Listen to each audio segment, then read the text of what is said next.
اخترنا أن تكون الحلقة الأخيرة عن نشأة وتاريخ البنوك الإسلامية. تعالوا نرجع لوراء ونشوف شلون العرب كانوا يتعاملون بالمعاملات المالية. الأعمال المصرفية وصلت للعرب بعد انتشارها لدى الرومان أولا، وكان عرب الجاهلية يسكنون على أطراف وحدود الدولة الرومانية، وكان التبادل التجاري والثقافي والاقتصادي موجود بينهم، خصوصا أن الروم كانوا يحمون بعض الأماكن العربية. لما جاء الإسلام إلى العرب أقر منها مكان صالح لهم ويحقق العدالة بين الناس، ولكن ألغى في نفس الوقت مكان مناقض لمبادئ العدالة، مثل تحريم المعاملات الربوية أو تحريم بعض التعاملات غير الإسلامية، وعدل ما يمكن تعديله. فأقر على سبيل المثال بيع النقد بالنقد، لكن من خلال ضوابط شرعية مثل القبض في نفس المجلس، وأقر أيضا الحوالات والكفالات والقروض الحسنة بشرط أن تكون خالية من الفوائد الربوية. أيضا نشأت فكرة بيت مال المسلمين في عهد الخليفة الراشد عمر بن الخطاب رضي الله عنه، وعرف أيضا المسلمون ما يسمى بالسفتجة، وهي كتاب أو صك يكتبه صاحب المال نفسه لنائبه في بلد معين، يطلب فيها أن يدفع هذا المال أو يدفع مبلغ معين من المال لحامل هذا الصك.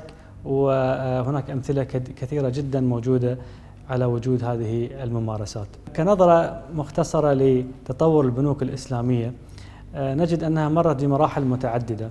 المرحلة الأولى كانت مرحلة التجربة المبدئية، وبدأت من سنة 1940 إلى سنة 1970، وكانت التجارب الأولى في ماليزيا، وذلك بإنشاء صناديق الادخار للمواطنين بدون أي فوائد ربوية.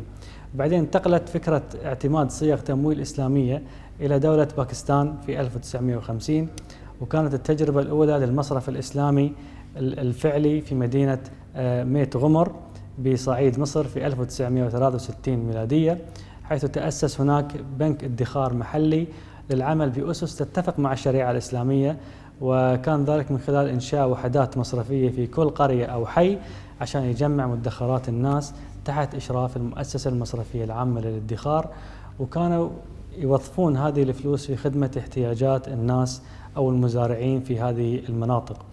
أيضا كانت من وظائف هذا البنك تمويل المزارعين عن طريق المضاربة، ولكن هذه التجربة لم يكتب لها النجاح، تعطلت وتوقفت نهائيا في سنة 1967. وبعدين انتقلت هذه التجربة للسودان، وتحديدا في منطقة أم درمان السودانية، وكانت من أسس هذه التجربة جامعة أم درمان في سنة 66. تأسس مشروع سمي بنك بلا فوائد، تم تقديم هذا المشروع إلى البنك المركزي السوداني، وقام بدراسته وتنفيذه، لكن للأسف أيضا حالت بعض الظروف دون تنفيذ هذا المشروع. هناك المرحلة الثانية بدأت من 1971 إلى 1975. في تاريخ 27/9/71 صدر قانون بنك ناصر الاجتماعي بإنشاء هيئة عامة باسم بنك ناصر الاجتماعي، ونص عليه بالتالي أن يكون البنك أو يكون للبنك الشخصية الاعتبارية، ويكون مقره القاهرة، ويتبع وزارة الخزانة، وكان يقدم العون للمحتاجين بالقروض الحسنة ويمنع الربا، وكان يقوم بالأعمال المصرفية كقبول الودائع وتنظيم استثمارها.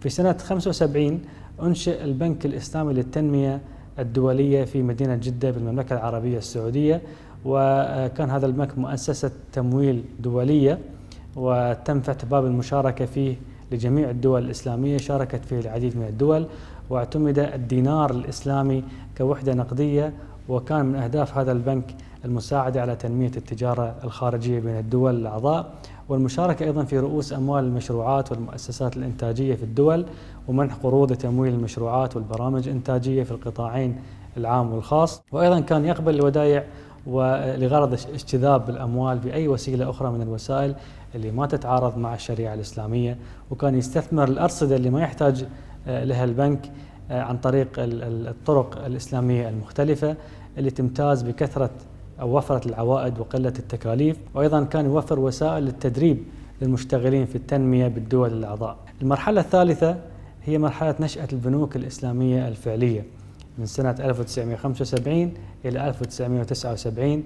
استقرت في هذه المرحلة فكرة المصارف الإسلامية، اتضحت معالمها. تم إنشاء أول بنك رسمي هو بنك دبي الإسلامي في 1975، ثم بنك فيصل الإسلامي المصري في القاهرة في 77، ثم فيصل الإسلامي في السودان، ثم بيت التمويل الكويتي في 77 أيضا، ثم البنك الإسلامي الأردني في 1978، ثم بنك البحرين الإسلامي في 1979. المرحلة الرابعة هي مرحلة نشأة المؤسسات اللي تخدم البنوك أو الصيرفة الإسلامية، وكانت من 1990 إلى 2002.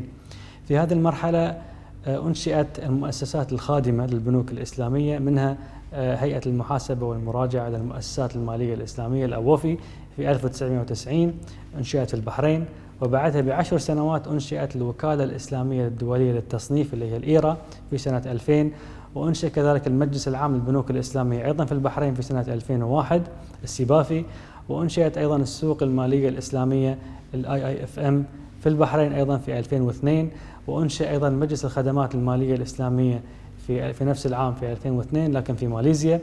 وأخيرا المرحلة الخامسة هي مرحلة انتشار البنوك الإسلامية، وممكن نعتبرها من سنة 2003 إلى الوقت الحالي.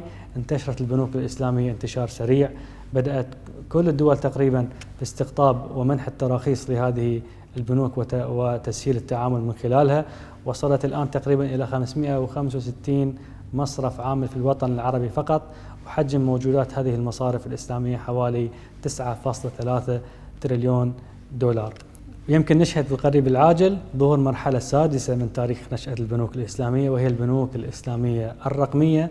ولعلكم اطلعتم في الأخبار أنه سيتم إطلاق أول بنك إسلامي رقمي في العام 2022 بإذن الله تعالى. أشكركم على حسن الاستماع، ونشوفكم إن شاء الله. والسلام عليكم ورحمة الله.